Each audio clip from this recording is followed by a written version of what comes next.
بسم الله الرحمن الرحيم. سبح لله ما في السماوات وما في الأرض وهو العزيز الحكيم. يا أيها الذين آمنوا لم تقولون ما لا تفعلون؟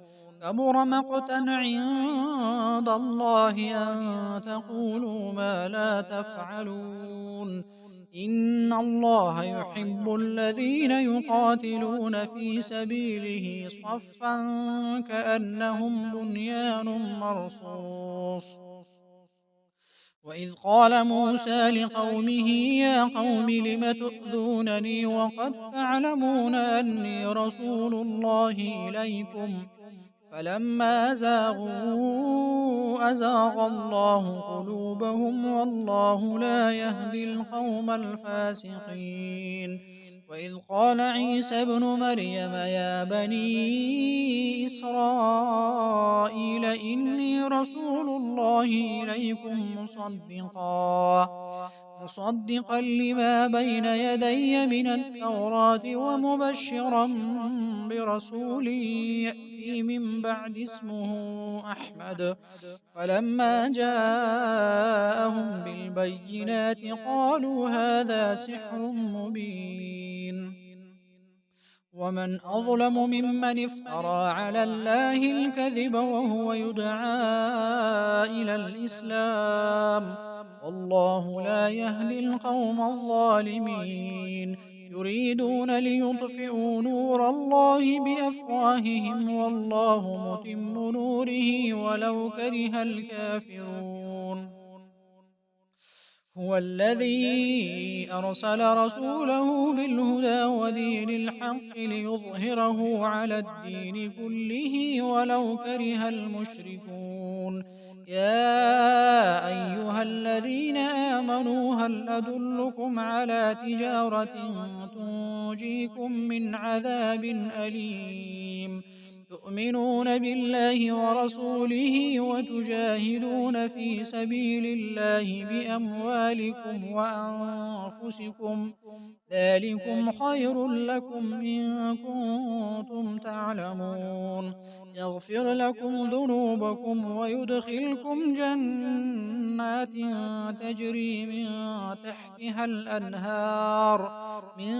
تحتها الأنهار ومساكن طيبة في جنات عدن ذلك الفوز العظيم. وأخرى تحبونها نصر من الله وفتح قريب وبشر المؤمنين. يا أيها الذين آمنوا كونوا أنصار الله كما قال عيسى ابن مريم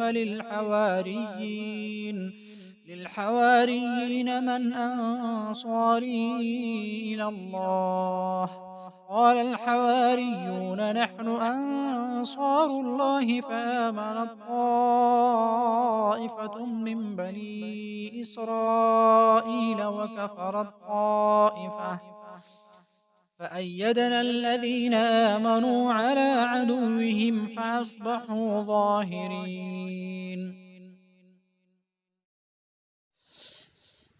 بسم الله الرحمن الرحيم. والفجر وليال عشر والشفع والوتر والليل إذا يسر هل في ذلك قسم لذي حجر ألم تر كيف فعل ربك بعاد إرم ذات العماد التي لم يخلق مثلها في البلاد وثمود الذين جابوا الصخر بالواد وفرعون ذي الأوتاد الذين طغوا في البلاد فأكثروا فيها الفساد فصب عليهم ربك سوط عذاب إن ربك لبالمرصاد.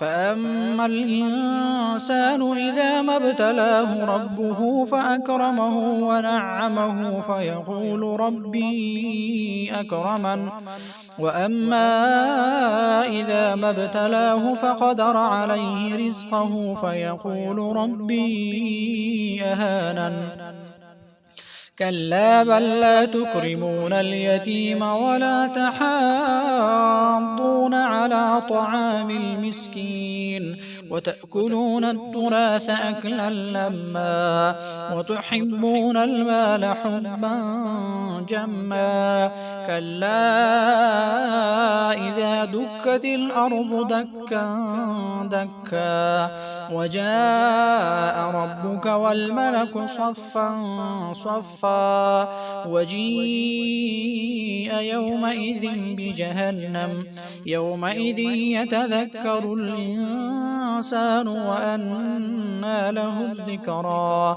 يقول يا ليتني قدمت لحياتي فيومئذ لا يعذب عذابه أحد ولا يوثق وثاقه أحد يا أيتها النفس المطمئنة ارجعي إلى ربك راضية مرضية فادخلي في عبادي وادخلي جنتي.